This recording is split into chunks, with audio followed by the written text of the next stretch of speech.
a Volkswagen enthusiast, you meet so many interesting people. And I found as with normal American car clubs and so on, there's not that camaraderie. There's not, when someone's broke down on the side of the road, there's always 3 or 4 Volkswagen people who come to help you. People at shows always so very friendly, easy to talk to. There's no stuck up, or anything. No one ever does that. I really enjoy.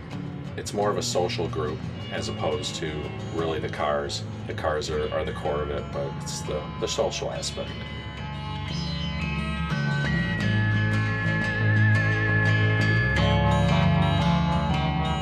Yeah, it's like the Good Sam kind of club with of Volks. Just being involved with Volkswagens is that way. People will help each other out. They'll go out of their way. It's a brotherhood kind of thing. It's cool.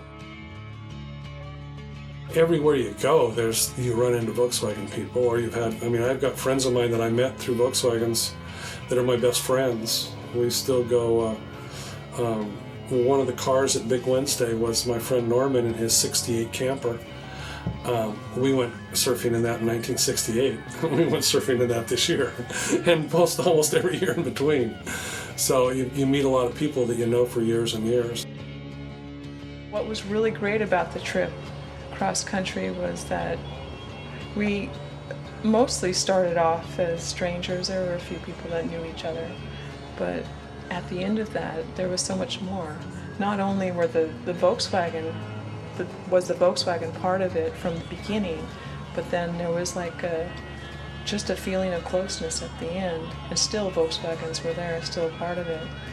And if I could just live on the road, I would.